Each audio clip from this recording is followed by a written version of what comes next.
오늘 함께 나눌 말씀은 느헤미야 8장입니다.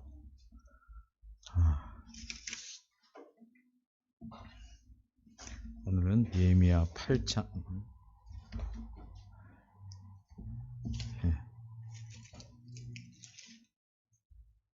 1절부터 18절까지 그간 읽었던 본문보다는 그래도 오늘 8장이 짧아서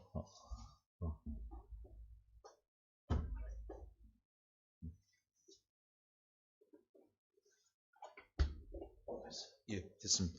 죄송합니다. 느헤미야 8장 1절부터 18절까지 우리 천천히 같이 읽도록 하겠습니다. 시작. 이스라엘 자손이 그 본성에 거하였더니 7월에 이르러는 모든 백성이 일제히 수문 앞 광장에 모여 학사 에스라에게 여호와께서 이스라엘에게 명하신 모세의 율법책을 가지고 오기를 청하매 7월 1일에 제사장 에스라가 율법책을 가지고 남자 여자 무릇 알아들을 만한 회중 앞에 이르러 수문학 광장에서 새벽부터 오전까지 남자 여자 무릇 알아들을 만한 자의 앞에서 읽음에 뭇 백성이 그 율법책에 귀를 기울였는데 때에 학사 에스라가 특별히 지은 나무 강단의 섬에 그 우편의 선자는 마띠다와 스마와 아나야와 우리야와 힐기야와 마아세야요. 편의 선자는 부다야와 미사엘과 말기야와 하숨과 하스밧 다나와 스가야와 무슬람이라. 학사 에스라가 모든 백성 위에 서서 저희 목전에 책을 펴니 책을 펼 때에 모든 백성이 일어서니라. 에스라가 광대하신 하나님 여호와를 송축하매 모든 백성이 손을 들고 아멘 아멘 응답하고 몸을 굽혀 얼굴을 땅에 대고 여호와께 경배하였느니라. 예스아와 바니와 세레바와 야민과 악굽과 사부대와 호디야와 마아세야와 그리다와 아사야와 요사밧과 하난과 볼라야와 레이 사람들이 다 그 처소에 섰는 백성에게 율법을 깨닫게 하는데 하나님의 율법책을 낭독하고 그 뜻을 해석하여 백성으로 그 낭독하는 것을 다 깨닫게 하매 백성이 율법의 말씀을 듣고 다 우는지라. 총독 느헤미야와 제사장 겸 학사 에스라와 백성을 가르치는 레위 사람들이 모든 백성에게 이르기를 오늘은 너희 하나님 여호와의 성일이니 슬퍼하지 말며 우지 말라 하고 느헤미야가 또 이르기를 너희는 가서 살찐 것을 먹고 단 것을 마시되 예비치 못한 자에게는 너희가 나누어 주라. 이날은 우리 주의 성일이니 근심하지 말라. 여호와를 기뻐하는 것이 너희 힘이니라 하고 레위 사람들도 모든 백성을 정숙해 하여 이르기를 오늘은 성일이니 마땅히 종용하고 근심하지 말라 하매 모든 백성이 곧 가서 먹고 마시며 나누어 주고 크게 즐거워하였으니 이는 그 읽어 들린 말을 밝히 알미니라. 이튿날 뭇 백성의 족장들과 제사장들과 레위 사람들이 율법의 말씀을 밝히 알고자 하여 학사 에스라의 곳에 모여서 율법책을 본즉 여호와께서 모세로 명하시기를 이스라엘 자손은 7월 절기에 초막에 거할지니라 하였고 또 이르시되 모든 성읍과 예루살렘에 공포하여 이르기를 너희는 산에 가서 감람나무 가지와 들감람나무 가지와 화석류 가지와 종려나무 가지와 기타 무성한 나무가지를 취하여 기록한 바를 따라 초막을 지으라 하라 하였는지라. 백성이 이에 나가서 나무가지를 취하여 혹은 지붕 위에 혹은 뜰 안에 혹은 하나님의 전뜰에 혹은 숨은 광장에 혹은 에브라임 문 광장에 초막을 짓되 사로잡혔다가 돌아온 회 무리가 다 초막을 짓고 그 안에 거하니 눈의 아들 여호수아 때로부터 그날까지 이스라엘 자손이 이같이 행함이 없었으므로 이에 크게 즐거워하며 에스라는 첫날부터 끝날까지 날마다 하나님의 율법책을 낭독하고 우리가 7일 동안 절기를 지키고 제8일에 규례를 따라 성회를 열었느니라. 아멘. 오늘은 느헤미야 8장을 살피는데요. 오늘 8장의 주제는 에스라의 강론의 말씀을 전하는 것과 또 예배가 회복된 일에 대해서 살피려고 합니다. 이런 주제 중에 지금 여러분이 보고 있는 이 그림은 아마 기억하시겠지만 에스라서를 볼 때 또 봤던 본문입니다. 이게 그림이고요. 사실은 에스라서 전체의 주제가 되는 내용을 한마디로 요약한다면 사실 이 그림 안에 나타나 있습니다. 하나님의 말씀으로 가지고 백성들을 개혁한다. 역시나 에스라와 느헤미야 이 같은 때에 느헤미야도 성벽을 건축하고 그것을 완성시켰지만 정작 포로로 돌아와서 했었던 가장 귀중한 일은 오늘 여기 8장에 나타난 그런 배경을 만들어 놓고 백성들로 말씀을 듣게 한 일이 가장 중요합니다. 그런데 오늘 8장을 같이 읽으면서 하나 놀랐다고 하면 너무 다른 분들을 이렇게 좀 그렇지 않다라고 비교할까봐 그런데 오늘 본문 1장에 보면 8장 1절에 보면 내용이 이렇습니다. 백성들이 에스라에게 하나님의 율법책을 가져오기를 청하는 것으로 시작을 합니다. 그래서 한편으론 무척 부럽죠. 무슨 말이냐면 사람들이 결국 영적인 갈망을 가지고 말씀을 듣고자 하였다는 거예요. 그래서 요 내용이 사실은 당시 분위기가 영적인 분위기가 어떠했고 사람들의 영적인 상태가 어떠한가를 보여주는 아주 귀중한 내용입니다. 우선은 사람들이 영적으로 깨어있거나 사모함이 없으면 설교 말씀을 아무리 들어도 귀에 들리지 않습니다. 그리고 역시나 설교하는 사람도 마찬가지입니다. 설교하는 사람도 설교를 해도 앉아있는 청중들이 듣지 않으면 전에도 제가 한번 그런 말씀을 드렸는데 이렇게 벽에 대고 설교하는 느낌이고요. 아니면 지금 왜 우리한테 그런 걸 설교하는 거야? 이런 제가 저희 교회 이렇게 얘기하면 좀 죄송한데 여러 교회들을 가봤는데 어떤 교회 그 교회 그때 이제 교회가 좀 여러 어려움을 겪고 마음이 상해 있었던 때예요. 그래서 설교자를 청하는 중에 제가 그 전에 약속을 해서 그때 이제 설교를 하러 갔는데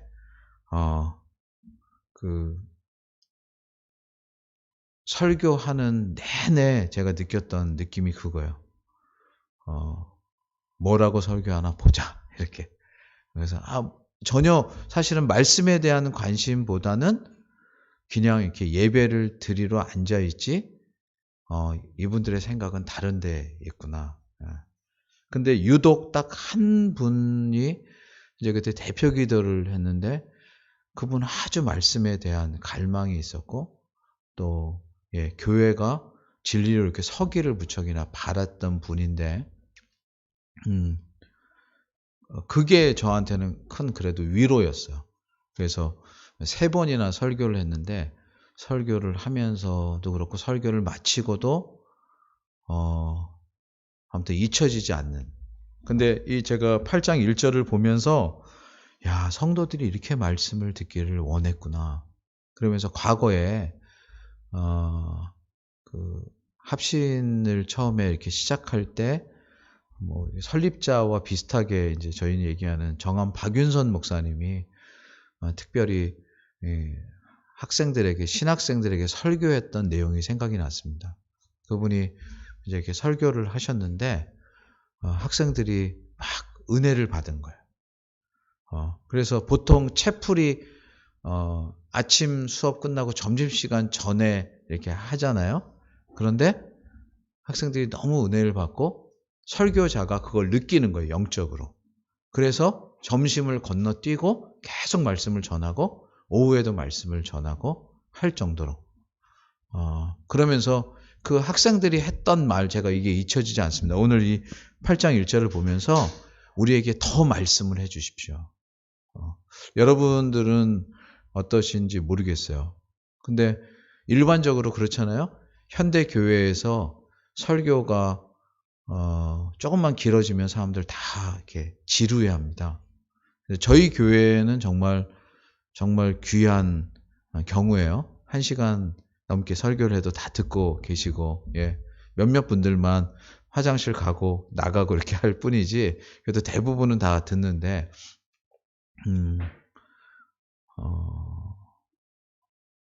이때 포로로 돌아와서 포로기 동안 하나님의 말씀을 들을 수 없었던 이스라엘 백성들에게는 성벽이 이제 다 갖추어지고 리더들이 세워진 다음에 가장 먼저 그들 마음속에 있었던 갈망이 뭐였냐면 하나님의 말씀을 듣고자 하는 거예요. 요거 사실은 우리는 에스라의 말씀을 전한 것, 이 그림도 사실은 그렇게 보이잖아요. 그렇죠? 에스라가 지금 말씀을 선포하는, 그러니까 누구 편에서 봐야 되냐면 설교하는 사람의 입장에서만 보지만 본문은 분명히 기록한 게 뭐냐면 백성들이 에스라에게 청했다는 거예요. 정말 중요한 것입니다. 그리고 지금 이제 이 자리에 안 계시지만 저는 저희 교회 성도들 또한 그런 열망들이 일어났으면 좋겠어요. 말씀을 더 듣고 싶습니다. 말씀을 더 가르쳐 주십시오. 이렇게. 그래서 뭐 꼭 신학생들만이 아니라 이건 사실은 모두 다 갖는 열망이거든요. 여러분들은 어떤 기억이 있으실지 모르겠어요. 근데 제가 지금은 이제 설교자의 자리에 서 있지만 설교자가 아니라 청중의 입장에 서 있었던 때를 제가 기억을 해봤어요. 기억을 해보니까 저도 사실은 무척이나 말씀을 듣고 싶은 이런 갈망이 있었거든요. 근데 이게 저의 영적인 상태와 항상 민감하게 반응을 하더라고요. 말씀을 듣고 싶은 건 제가 하나님의 진리에 대한 사모함이 깊으면 그렇고요. 인간에 대한 싫음이 깊어지거나 아니면 뭐 우리 설교자가 싫을 경우도 있죠. 그렇죠? 뭐 저런 사람이 설교를 하나. 그러면 실제로 여지없이 설교를 안 들어요. 제가 기억할 때. 근데 그게 얼마나 우둔한 일이었던가 돌이켜보면 회개하게 됩니다. 왜요? 사람의 문제가 아니고 하나님의 말씀을 듣는 것이거든요. 그렇잖아요. 그러니까 백성들이 지금 여기 요청한 게 뭐냐면 학사 에스라에게 여호와께서 이스라엘에게 명하신 모세의 율법책을 가지고 오기를 청하매. 즉 하나님의 말씀을 듣고 싶은 거. 그리고 이들은 여러분 다 아시겠지만 이미 70년 동안 포로 생활을 했어요. 그동안 그리고 하나님의 말씀이 제대로 가르쳐진 적이 없어요. 선포된 적이 없고. 이 마지막 부분에 가면 13절 이하에 가면 또 초막절을 지키게 되거든요. 근데 성경을 잘 읽어보면 여호수아 이후에 사실은 절기가 제대로 지켜지지 못했어요. 그러니까 이들에게 있어서는 정말 하나님께서 진리를 통해서 회복시켜 주시는 은혜가 여러 부분에서 나타나고 그것만이 본인들에게 진정한 생명의 근원이 어디 있고 능력이 어디 있는가를 보는 거예요. 그러니까 오늘 특별히 본문 속에 이제 하나 더 나아가면 10절을 한번 보겠습니다. 10절. 이따가도 살피면 되는데요. 10절에 보면 마지막 부분에 이런 표현이 있죠. 여호와를 기뻐하는 것이 너희의 힘이니라. 이건 느헤미야가 얘기를 해요. 그런데 사실은 이건 느헤미야의 고백만이 아니라 사실은 시편 37편에 보면 다윗의 고백이기도 해요. 여호와를 기뻐하는 것이 우리의 힘이다. 얼마나 중요한 것인가를 회복한 모습이죠. 참 복된 일이에요. 자, 우선 뭐 좀 더 말씀을 나누도록 하고, 오늘 여기 이제 본문 속에 지금 우선은 첫 번째 포인트가 백성들이 이것을 원했다. 그만큼 영적으로 민감했고 영적으로 깨어있고 영적인 갈망이 있었다. 예. 참 아름다운 모습이고 부러운 모습이면서 교회가 이러해야 함을 우리는 보게 됩니다. 두 번째는요. 여기에 그때 이렇게 말씀을 가르친 사람에 대한 설명이 나오는데 그게 바로 1절에 학사 에스라라고 나와요. 그렇죠? 근데 학사 에스라인데 2절에 보니까 뭐라고 나오냐면 7월 1일에 제사장 에스라가 이렇게 나옵니다. 그래서 이것은 동일한 사람이에요. 근데 에스라가 제사장이자 학사였어요. 그 표현이 바로 9절에 나오죠. 9절에 보면 9절 중반에 총독 느헤미야와 제사장 겸 학사 에스라와 이렇게. 그래서 에스라는 제사장의 역할을 했는데 그냥 제사장의 역할만 한 것이 아니라 학사였어요. 그래서 학사는 뭐 지금으로 얘기하면 이제 대학을 졸업하면 학사고 뭐 대학원을 졸업하면 석사고 이런 학위의 개념이 아니라 사실은 학자였다는 거죠. 하나님의 말씀을 풀어서 가르칠 만한 그런 성경에 대해서 깊이 있는 이해가 있는 학자였다. 예. 여기서 많은 생각을 하게 됩니다. 저도 제 자신을 깊이 돌아보는데요. 제가 설교를 하면서 혹이나 뭐 기독교 TV 이런 데서 종종 보이는 것처럼 하나님의 말씀을 말씀 그대로 풀어서 설명하는 게 아닌 뭐 만담을 한다든가 재밌는 얘기를 한다든가 웃기게 한다든가, 그러니까 설교라는 미명인데 내용은 별로 없는. 그래서 백성들이, 그러니까 성도들이 하나님의 말씀을 듣는데 마치 영양가 없는 말씀을 듣는 것처럼, 그래서 그냥 오늘 즐겁고 오늘 좋은 얘기 듣고 또 뭐 좀 그냥 잊어버리고 지내다가 또 다음에 좋은 얘기 듣고 이런 게 아니고, 지금 에스라가 섰던 자세와 모습을 보니까 철저하게 하나님의 말씀을 풀어서 설명하되, 그러므로 하나님께서 처음 내신 말씀에 대한 깊은 뜻과 그 뜻의 진정한 의미와 그것을 어떻게 풀어서 실행할 것까지 바르게 가리키는 지도자가 있었다는 거예요. 그게 무척 중요한 요소입니다. 그래서 공동체가 건강한가 건강하지 않은가는 바로 리더들인 말씀의 사역자들이 사실은 말씀에 분명히 서 있는가, 이것이 전제돼야 됩니다. 그래서 한편으로는 뭐 저는 참 부족해서 많이 이르지 못했지만 사역자들은 끊임없이 공부해야 되고요. 끊임없이 하나님의 말씀을 사실은 풀어서 성도들에게 가르치기를 애써야 합니다. 이게 바로 이 모습에서 여기 보여주죠. 그래서 목회자는 즉 학자인 것이에요. 바로 이게 에스라의 개혁, 에스라를 통한 하나님의 정말 귀중한 말씀의 부흥의 근원이 뭔가를 두 가지로 요약해서 보여주는데, 하나는 앞에서 얘기한 것처럼 성도들이 말씀에 대한 갈망을 가지고 있었다. 두 번째는 말씀을 가리키는 자가 신실하게 하나님의 말씀을 풀어서 가리켰다. 이 두 가지가 있을 때 저는 하나님께서 주신 영적인 은혜와 부흥이 그때 있었다고 믿습니다. 그것은 지금 이 시대도 마찬가지입니다. 혹이나 뭐 외적인 성과, 이것은 두 번째고요. 제일 중요한 건 말씀을 듣는 이와 말씀을 가리키는 이가 함께 그 말씀 앞에 서서 바르게 듣고 갈망하고 바르게 가리키고 그것을 일깨우는 일을 할 때 주님께서 가장 기뻐하시는 일이요, 주님의 귀한 역사가 있을 줄 믿습니다. 그래서 여기 6절 한 번만 더 같이 읽어볼까요? 6절 읽겠습니다. 시작.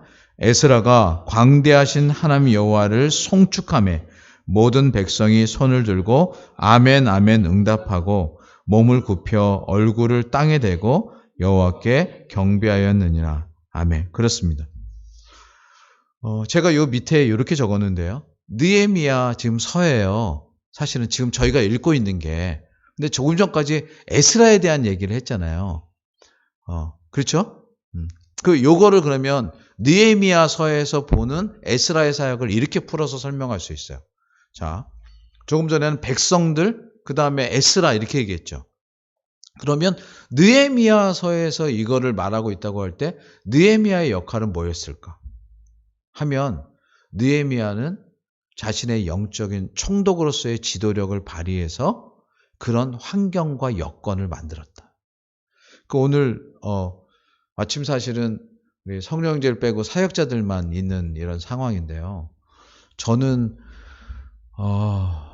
이게 제 기도 제목입니다. 사실은 지금 한국의 현대 직장의 현실은 주중에 교회를 나오기가 너무 어렵습니다. 직장의 현실이 그렇고요. 두 번째는 주거의 현실이 그렇습니다. 예전에는 교회 주변에 성도들이 살았어요. 그래서 공적인 예배라고 하면 성도들이 다 모였어요. 제가 열린교회를 목회해 오는 과정에서도 그런 분기점 같은 시간이 나타나는데 그게 뭐냐면 처음에 제가 96년도부터 2003년도까지 교회를 섬길 때는 여하튼 공모임에 다 모이는 것이었고 그걸 당연하게 여겼어요. 그런데 제가 영국에 갔다 온 다음에 98년부터 다시 섬겼거든요. 근데 그때 나타났던 제가 발견한 거예요. 참 희한한 현상이 뭐냐면요. 오전 예배만 드리고 가요. 그리고 그걸 다 했다고 생각을 해요. 그러니까 오후 예배에 뭘 하는 인원은 아주 적고 그리고 뭘 하기가 어려운 거예요. 그 수요 기도회 아니 새벽 기도회는 이제 저희 어머님이 그때 교회에서 계셨기 때문에 어머님하고 저희 가정 요 정도. 예. 아니면 한 분, 두 분 이렇게 오시고. 그러니까 그냥 주일날 예배 한번 드리면 신앙인으로서 할 일을 다 했다 이렇게 생각하고. 그런데 보세요. 우리가 영적인 것을 생각할 때 주일날 설교 한번 듣는 것으로 정말 우리 안에 영적인 힘을 기르고 사상을 갖추고 이렇게 할 수 있나요?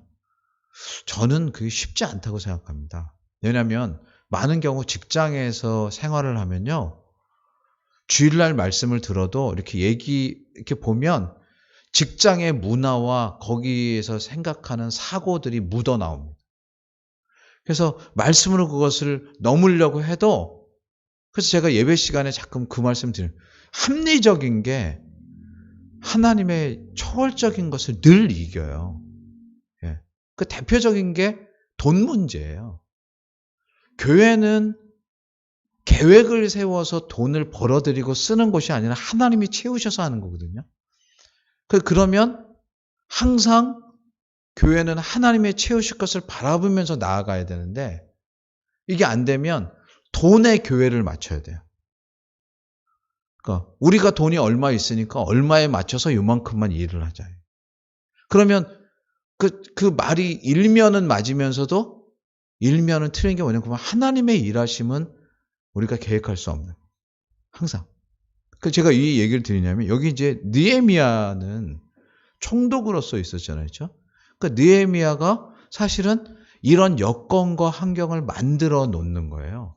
그러니까 교회가 영적인 부흥과 그런 역할을 같이 하려고 할 때 교회에 속한 성도들이 사실 이런 부분에 훨씬 참여하고 자원하고 그래서 그런 것들을 갖추는 예. 그래서 제가 얘기했죠. 느헤미야가 갖춰놓은 안정적인 여건 가운데 그래서 이런 리더십이 정말 중요한 거죠.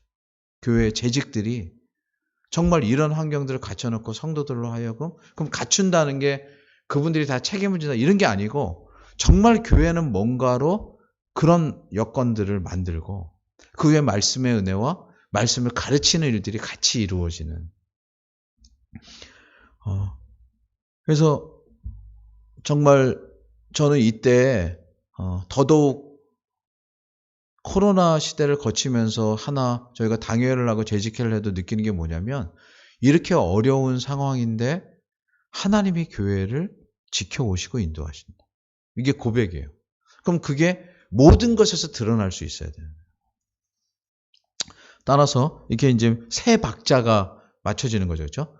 다리가 세 개처럼 성도들은 말씀을 갈망하고 말씀을 가리키는 자는 말씀을 깊이 있게 연구해서 가리키고 또 제반적인 역할을 맡은 사람들은 그 역할을 함으로써 함께 서갈 수 있도록 하는 것.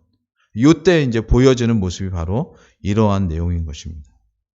얼마나 아름답고 복됐을까 싶습니다. 이제 이런 가운데 이제 다음으로 넘어가면요. 특별히 이 지금 예레미야 그러니까 느헤미야 8장은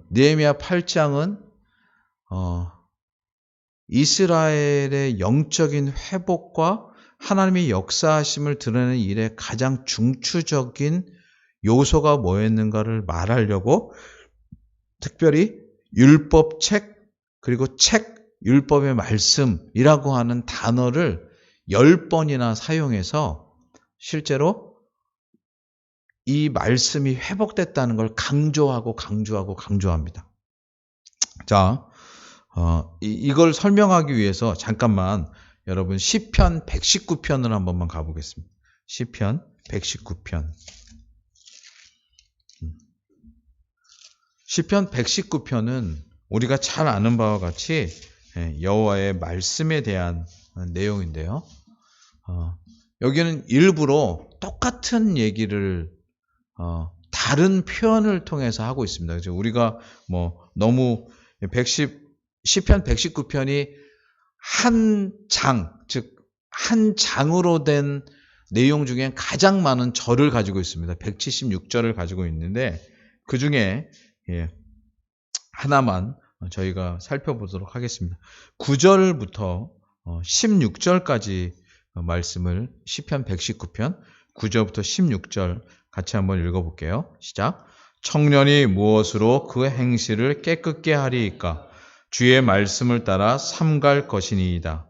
내가 전심으로 주를 찾았사오니 주의 계명에서 떠나지 말게 하소서. 내가 주께 범죄치 아니하려 하여 주의 말씀을 내 마음에 두었나이다. 찬송을 받으실 여호와여, 주의 율례를 내게 가르치소서.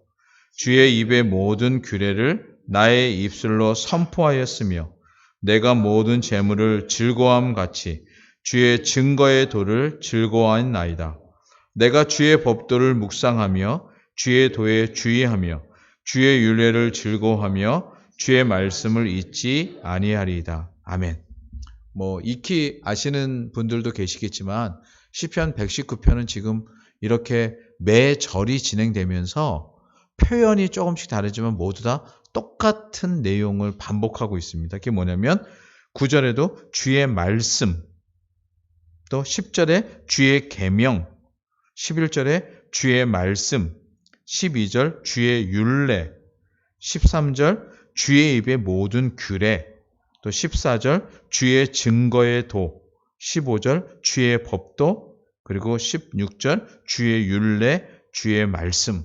이렇게 하면서 모두 다 똑같은 내용을 하는 거예요. 하나님의 말씀, 하나님의 법도, 똑같은 내용. 이것이 가장 귀중하다. 그래서 이것이 1절부터 176절까지 계속돼요. 그러니까 표현을 바꿀 뿐 결국 그 강조를 하고 싶은 거예요. 오늘 느헤미야 8장에 돌아오면 느헤미야 8장에서도 1절부터 18절까지의 18절인데요. 여기서 똑같이 하나님의 말씀을 강조하느라고 사실은 이 표현을 하고 있는 내용이 뭐냐면 율법책, 또 줄여서 책, 아니면 여호와의 말씀 이렇게 돼 있어요. 먼저 1절에 보면 여기에 모세의 율법책 이렇게 있죠. 그렇죠? 그 율법책. 또 2절에도 제사장 에스라가 율법책. 똑같아요. 계속 이제 하나님의 말씀이에요. 또 3절에도 역시나 율법책에 귀를 기울였는데 이렇게 있고요. 또 역시나 8절에도 하나님의 율법책을 낭독하고 또 14절에도 마찬가지입니다. 14절에도 보면 율법책을 본즉 또 18절에도 하나님의 율법책을 낭독하고 이렇게 함으로써 계속 책이라고 하는데 결국 하나님의 말씀이에요. 이게 율법책이라는 단어로 6번을 사용하고요. 5절에 보니까 5절에는 이렇게 돼 있어요. 학사 에스라가 모든 백성 위에 서서 저희 목전에 책을 펴니 책을 펼 때에 이거 줄임말이죠. 그렇죠? 줄여서 결국 똑같이 책이지만 하나님의 말씀을 펴는 거예요. 또 9절 여기에도 백성이 율법의 말씀을 듣고 그리고 13절 보니까 13절도 그렇게 말합니다. 13절 율법의 말씀을 박히 알고자 결국 뭘 얘기하려고 하냐면 하나님의 말씀에 대한 갈망이 얼마나 가득 찼든지 아까 시편 119편은 다른 말을 반복함으로써 하는데 여기 지금 느헤미야 안에서는 계속 똑같은 내용을 담아내면서 이 얘기를 하고 있어요. 그러니 아까 새 기둥과 같이 백성들이 얼마나 하나님의 말씀을 갈망했는지 또 에스라가 얼마나 하나님의 말씀을 계속 가르치기를 원했던지 느헤미야가 그런 모든 여건을 감당한 이유와 목적은 결국 하나님의 말씀을 듣도록 하기 위한 거예요. 그러니까 잘 생각해 보세요. 뭐가 영적인 공동체를 이루는가? 교회도 마찬가지입니다. 교회에도 뭐가 교회를 교회되게 하는가? 그러면 바른 말씀의 선포. 이게 사실은 교회의 표지라고 얘기하는 거예요. 하나님의 말씀이 바르게 선포되는가? 그리고 성례가 신실하게 집행되고 있는가? 또 너가 나아가서 보탠다면 권징이 적절하게 시행되는가? 이렇게 얘기할 때 가장 키포인트는 결국 하나님의 말씀이에요. 우리가 보기에는 아니 교회는 늘 하나님의 말씀을 전하고 이런 곳이지 이렇게 쉽게 생각하지만요. 하나님의 말씀이 그친다라고 하면 실제로 하나님께서 그 말씀을 아무리 읽어도 진리가 선포되지 못하게 할 뿐만 아니라 그 진리가 우리의 가슴을 채우게 하지 않습니다. 그건 하나님께서 하시는 거예요. 근데 하나님께서 말씀을 열어서 우리로 그 말씀을 듣고 그 말씀으로 우리의 심령을 채우게 하시는 것은 하나님께 주시는 은혜예요. 그래서 혹이나 아무리 멋진 미사어글을 쓰고 해도 성경을 하나님의 말씀으로 믿지 않고 전하면요. 거기서는 생명이 살아나지 않습니다. 그게 자유주의가 보여준 모습이에요. 자유주의가 대단한 인간 이성을 가지고 성경을 다 찢어 발기고 성경을 사실 하나님의 말씀이 아니라 그냥 사람들이 믿는 기독교의 경전 수준으로 땡겨서 전한 결과 그걸 믿고 회심하거나 변화된 사람들은 없습니다. 하나님의 말씀, 살아계신 하나님의 말씀이 바르게 선포되고 증거될 때 그 말씀을 듣는 이들의 영혼 속에 이 세상은 줄 수 없는 진정한 위로요, 평강이요, 그리고 이 세상을 살게 하는 힘과 능력이 넘치게 되는 것입니다. 그래서 에스라는 그것을 알았어요. 그래서 하나님의 말씀을 낭독하는 일을 7절 이하에 이제 합니다. 그래서 8절에 보니까 이렇게 설명이 되어 있죠. 하나님의 율법책을 낭독하고 그 뜻을 해석하여 백성으로 그 낭독하는 걸 다 깨닫게 하매 9절에 이렇게 되어 있습니다. 백성이 율법의 말씀을 듣고 다 우는지라. 여러분 왜 울었을까요? 여러분 혹시 하나님의 말씀을 들으면서 울어보신 경험이 있으시죠? 그렇죠? 여러분 왜 울으셨어요? 그거는 내가 슬프거나 아니면 내가 어떤 일 때문에 사실은 눈물이 나서 하는 게 아니라 그 참 미묘한 영혼 깊은 곳에서부터의 영적인 반응이 우리로 하나님 앞에서 울게 해요. 근데 그 울음은 슬픈 울음이 아니고요. 기쁜 울음이에요. 감사의 울음이에요. 눈물이 나는데 영혼 깊은 곳에서 정말 하나님께 주신 충일함이 가득한 거예요. 여기 백성들에게 있어서 이렇게 말합니다. 이 모습이 얼마나 감격스러웠을까. 하나님의 말씀을 이렇게 들을 수 있음이. 이거는 이스라엘 백성들로 하여금 과거의 사건들을 기억하게 합니다. 그게 뭐냐면 시편 137편을 한번 가볼까요? 시편 137편입니다. 예. 여기도 울음이 나와요. 그런데 이 울음은 지금 느헤미야 8장 9절에 나오는 울음과 전혀 다른 울음입니다. 시편 137편. 1절부터 3절까지 한번 읽어보겠습니다. 시작. 우리가 바벨론의 여러 강변 거기에 앉아서 시온을 기억하며 울었도다. 그 중에 버드나무에 우리가 우리의 수금을 걸었나니 이는 우리를 사로잡은 자가 거기서 우리에게 노래를 청하며 우리를 황폐케 한 자가 기쁨을 청하고 자기들을 위하여 시온 노래 중 하나를 노래하라 함이로다. 아멘. 이때는 왜 울었을까요? 서러워서 울었겠죠. 그렇죠? 회한의 눈물이었을 것입니다. 아, 내가 전에 하나님을 찬양하고 높이던 그 노래를 지금은 내가 포로로 끌려와서 나를 지배하고 있는 사람들의 희락을 위해서 불러야 되는. 모르겠어요. 여러분들은 그런 경험이 있으신지 모르겠습니다. 정말 하기 싫은데 억지로 해야 되는 그 억울하고 비굴한. 뭐 남자들 같은 경우에 군 생활의 경험이 때로는 그런 것 있죠, 그렇죠? 계급 때문에 내가 원하는 게 아닌데 억지로 어쩔 수 없이 해야 되고 막 이렇게. 저도 추억하자면 군 생활의 그런 씁쓸한 기억들이 없지 않아 있습니다. 근데 그때 사실은 제가 신앙을 갖고 있지 않았을 때라 그냥 인간적인 씁쓸함이었어요. 근데 그것이 하나님의 은혜로 이렇게 변화가 돼서 제가 군에 가서 신앙을 갖고 울기 시작했는데 그게 교회를 가서예요. 이제 이 137편의 울음이 아니라 느헤미야 8장 9절의 울음을 저는 경험했습니다. 그래서 교회 못 가게 해요. 뭐 여러분들은 어떠신지 모르고 지금은 어떤지 모르겠습니다. 근데 교회를 못 가게 해요.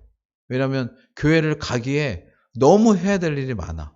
그 교회를 가면 고참들이나 위에 있는 사람들이 쫄병이 교회 가면 자기들이 뭘 해야 되니까 싫어해. 그러니까 결국은 못 가는 거예요. 그 교회를 너무너무 가고 싶었어요. 그래서 어느 날 정말 교회를 갔는데 시작부터 끝까지 울기만 했던 것 같아요. 근데 그 울음이 교회를 왔다는 그 안위함? 제가 있었던 교회는 지금 우리 교회 예배당에 한 반의 반도 안 될 정도로 이렇게 조그마한 창고에 한 20명 정도 들어가면 다 되는 그런 창고가 교회 내에 있는 교회당이었어요. 저희는 이렇게 큰 부대 옆에 있어서 우리는 목사님도 없고 그냥 군종병이 예배를 인도했는데 그래서 평상시 때는 그 교회로 가서 인원을 채워줘야 됐어요.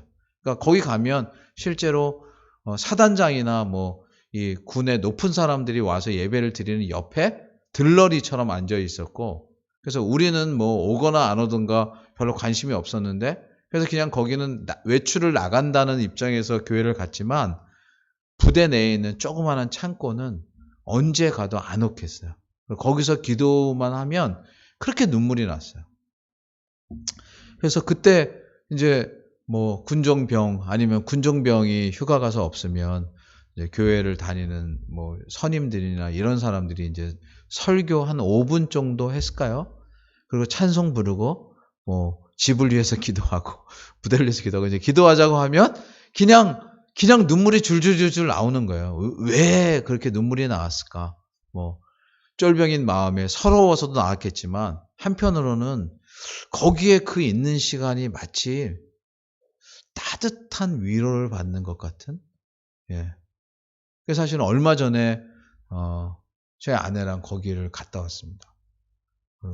저희 아내는 제가 결혼하고 첫 휴가를 제가 있었던 군 부대로 갔어요.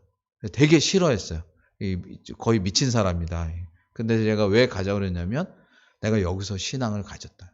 그러니까 제가 군대 가기 전에 저희 아내를 20살 때 만나서 알았는데 그때는 맨날 이렇게 술이나 먹고 맨날 데모하고 이렇게 세상에 부정적인 사람이었는데 군대 가서 신앙을 갖고 나온 그 모습을 보고 되게 의아했기 때문에 제가 결혼하고 거기를 꼭 보여주고 싶었어요.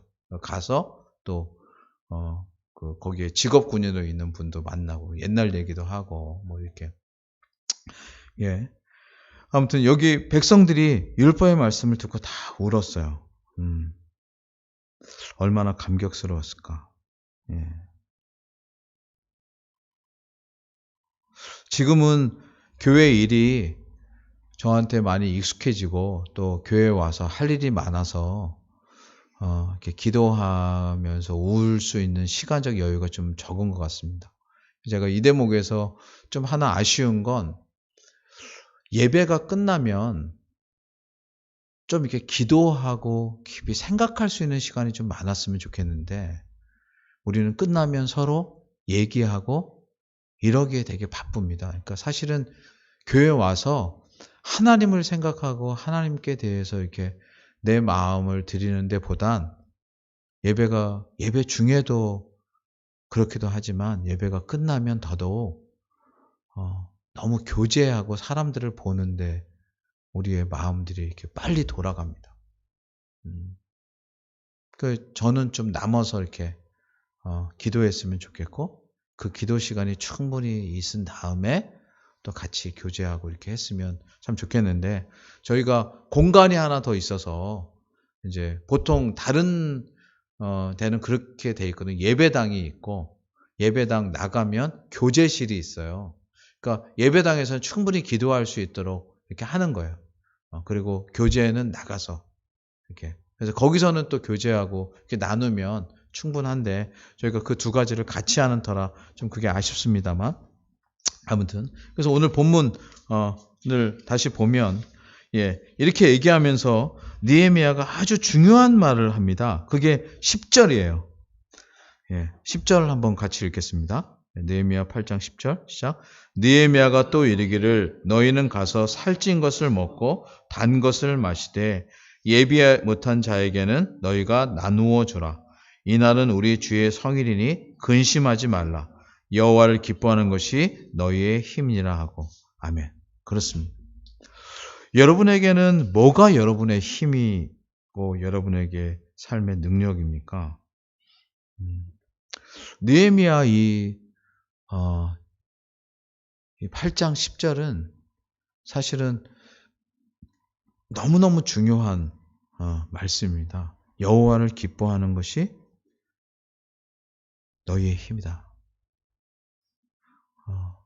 시편 한 곳만 더 찾겠습니다. 죄송합니다. 시편 37편 4절인데요. 시편 37편 4절.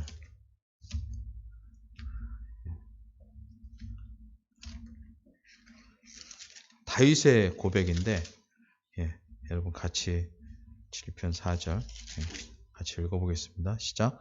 또 여호와를 기뻐하라. 저가 내 마음의 소원을 이루어 주시로다. 너의 길을 여호와께 맡기라. 저를 의지하면 저가 이루시고 내 의를 빛같이 나타내시며 내 공의를 정오의 빛같이 하시리로다. 아멘. 그렇습니다. 여호와를 기뻐하라. 그래서 이 말씀을 깊이 깨달은 사람이 한 명 있어요. 이제 은퇴한 목회자인데요. 전 세계적으로 되게 영향력을 미치는 사람이에요. 존 파이퍼라고 하는 미국의 목회자인데 그분은 이 시편 37편 4절의 말씀을 자기의 인생의 모든 것으로 삼고 그래서 그 사역 이름이 Desiring God 사역이라고 해서 여호와를 갈망하는 이 표현으로 얘기하면 여호와를 기뻐하는 이것을 자신의 설교, 자신의 교회, 자신이 하는 모든 일의 핵심으로 여기고 사람들에게 그것을 설포합니다. 여호와를 기뻐하십시오.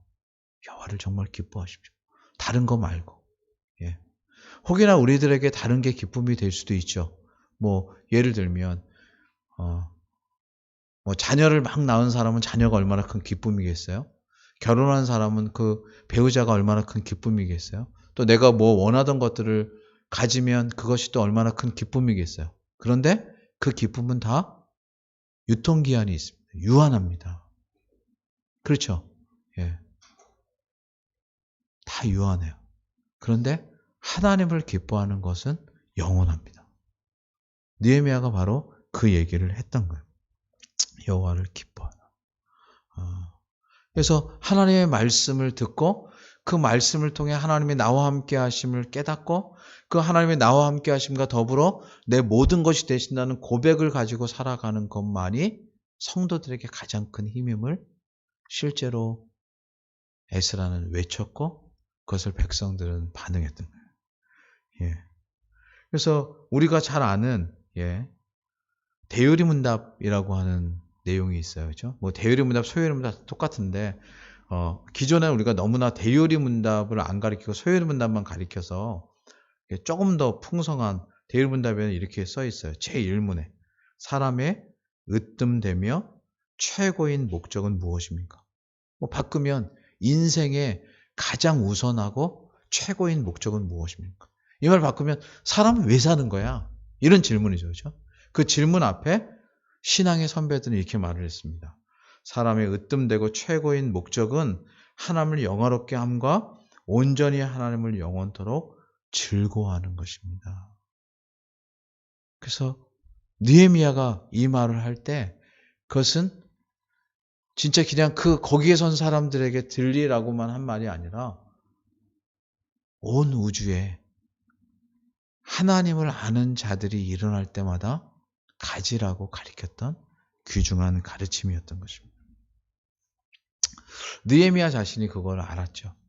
그렇죠? 느헤미야가 그걸 알았으니까 앞에서 제가 이 세 가지로 했을 때 백성들, 에스라 그리고 느헤미야. 보세요. 느헤미야가 총독으로서 자기가 살아갈 때 다른 것들, 명예, 권력 이것이 아니고 그를 이끌었던 가장 큰 핵심이 뭐냐면 여호와를 기뻐하는 것이었음이 있었어요. 그러니 그런 사람일 속에 뭐가 나타났겠습니까? 오늘 참 죄송하게 잠깐 군대 얘기를 해서 그때 제가 오랫동안 잊혀지지 않는 사람이 한 명 있어요. 제가 있었던 부대 말고 저희 부대보다 더 큰 부대를 관할하는 사람인데요. 저희 부대는 대대장이 중령이었습니다. 무궁화가 2개인 사람이 중령이었는데 저희 부대의 대대장은 처음에는 불교 신자였고 나중에는 이제 넌 크리스찬이었어요. 그런데 저희 부대는 포병 부대였기 때문에 어느 부대의 지도를 따르냐면 다른 여단이라고 하는 무궁화가 3개인 대령인 사람이 지도하는 그 부대. 그러니까 거기는 우리는 총 인원이 한 400명 정도 되는데요. 거기는 인원이 한 2,000명 정도 됩니다. 그러니까 거기를 돕는 역할을 하는 거예요. 예. 근데 그 2,000명 정도 전체를 돌아보는 그 여단장이라고 하는데 그 분의 계급이 대령인데 제가 뭐 이름도 몰라요. 근데 그 분을 지금 30년이 넘도록 기억하는 게 뭐냐면 사병들 사이에서도 저 사람은 고급 장교인데 절대로 진급을 하려고 높은 사람들을 찾아가서 굽신거리는 일을 하지 않은 사람으로 유명해요. 그러니까 청렴하고 그 다음에 올곧은 사람. 그러니까 실제로 이 사회에서도 누구한테 가서 이렇게 굽실거리고 이러는 게 막 관례처럼 되어 있는 요소가 많잖아요. 그렇죠? 예, 그리고 윗사람한테 잘 보여야 되고 죄 중에서 제일 무서운 죄가 괘씸죄라고 그 법전에는 없는데 사람들의 마음에 있는 이상한 근데 그 대령은 그러지 않았어요. 그래서 그 분이 자주 얘기했던 게 그거예요. 그분은 크리스찬이었어요. 자주 얘기했던 게 로마서 8장의 말씀을 따라서 하나님이 나와 함께 하시면 내가 누구를 두려워해요. 이게 그 사람의 사실은 말하자면 자기의 지도의 핵심이에요. 자기 원칙. 하나님이 나와 함께한다. 그리고 그 앞에서 서려고. 그래서 이후에 제가 듣기를 그분이 사람들한테 가서 굽실거리질 않았는데도 장군으로 진급했다고 들었어요. 근데 그게 우리가 그냥 쓱 듣기에는 아니 대령이니까 그 다음에 장군 가고 그러겠지만 아니에요. 그게 결코 쉽지 않은 길인데 오랜 세월이 지나서도 사람한테 굽히지 않고 사는 삶의 근원은 뭘까? 결국 하나님이 함께 하신다는 약속이거든요. 죄송합니다. 오늘 제가 후에 얘기를 해서. 근데 성도들에게 역시 마찬가지입니다. 성도들에게는 하나님을 즐거워하는 기쁨보다 더 큰 기쁨이 없습니다. 우리의 신앙의 선배들이 그걸 알았고, 그래서 사실은 이런 신앙 고백과 요리문답을 통해서 우리에게 가르쳐줬던 거예요. 그럼에도 많은 신앙인들이 그 뒤에 살아오면서 하나님을 기뻐하기보다 현실, 나한테 당장 좋은 것, 그거는 작은 즐거움은 될 수 있죠. 그래서 하나님께 감사 돌릴 요소는 돼요. 근데 그게 기쁨의 근원이 될 수는 없습니다. 그러면 계속 마약을 쫓듯이 나한테 즐겁고 좋은 걸 쫓아당겨야 돼요. 근데 하나님이라고 하는 모든 것의 근원 되신 분을 기뻐하고 하나님께로부터 나는 거는 혹 내 생애에서 불편하거나 힘든 고난이나 어려움이라도 그것은 하나님의 뜻 가운데 있기에 감사한다고 하는 것을 가진다면 그건 성도가 가진 가장 큰 은혜의 내용이라 싶습니다.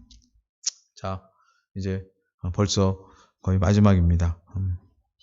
그렇게 하자, 이제 그 백성들로 하여금 에스라가 무엇을 하도록 했냐면, 바로 율법책 14절의 율법책의 본즉, 이건 무슨 말이냐면, 민수기 29장과 신명기 16장에 보면 바로 하나님의 백성들이 세 개의 절기, 특별히 유월절, 그 다음에 장막절, 그러니까 지금 초막절이라고 하죠, 그렇죠? 이것을 지키도록 하는 귀한 교훈을 기억하면서 여기 초막절을 지킵니다. 아까도 말씀드렸지만 여호수아 이후에 이 절기가 잊혀졌어요. 왜냐하면 그 시기가 뭐냐면 초막절은요, 우리가 광야 생활을 하면서 40년 동안 텐트를 치고 살았잖아요, 그렇죠?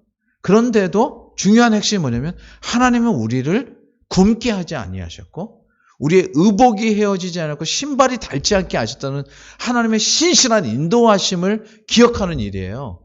근데 그거를 잊어버리면 하나님을 근원으로 안 삼고 뭘 근원으로 삼냐면 힘 있는 사람, 아니면 돈 되는 것, 아니면 뭔가 능력 있는 것, 이것을 따라가는 거예요. 결국 그거는 창조주를 따라가는 게 아니라 피조물을 따라가는 일이죠. 그렇죠? 왜요? 주님이 짓기 전에는 다 없었던 건데, 그래서 창조주신 하나님을 쫓는 게 우리가 해야 될 일임에도 불구하고 우리가 피조물을 쫓게 되면서부터 사실 창조주를 쫓으면서 얻는 더 큰 기쁨을 잃어버린 거예요.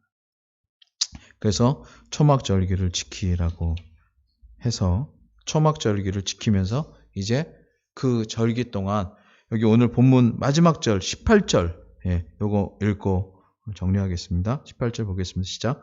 에스라는 첫날부터 끝날까지 날마다 하나님의 율법책을 낭독하고 무리가 7일 동안 절기를 지키고 제8일에 규례를 따라 성회를 열었느니라. 아멘. 매일 하나님의 율법책을 낭독하고 그러면서 우리가 어디로부터 왔는가? 하나님으로부터 왔다. 우리가 무엇으로 살아가는가? 하나님으로 살아간다. 우리가 어디로 갈 것인가? 결국 하나님께로 간다. 사도 바울이 로마서에 얘기한 우리는 주께서 나고 주로 말미암고 주에게로 돌아간다는 고백이 그들 속에 있었던 것이죠. 오늘 사랑하는 열린교회 성도들 가운데 동일한 고백이 있기를 간절히 소망합니다. 교회도 마찬가지고요.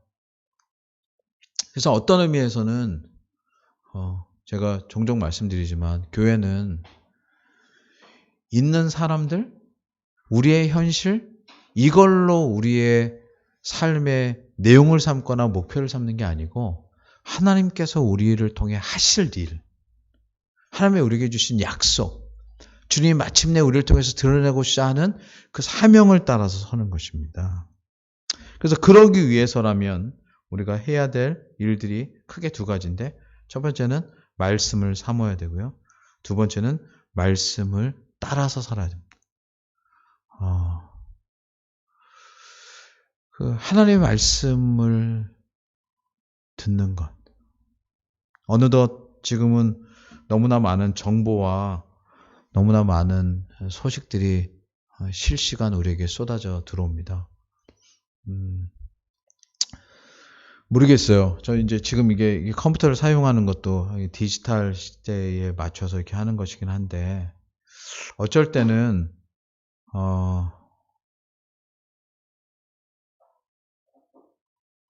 여러분 뭐 제가 이런 일 있잖아요. 뭐 어디 한 일주일 정도 이렇게 핸드폰 끄고 다 내려놓고 가서 기도하고 이렇게 나오면, 처음에는 핸드폰을 놓는 이게 막 금단현상처럼 있지만, 일주일 정도 지나고 나도 내가 핸드폰 안 보고 내가 세상의 소식을 안 본다고 이 세상이 흔들리거나 하지 않는다는 걸 알게 되거든요.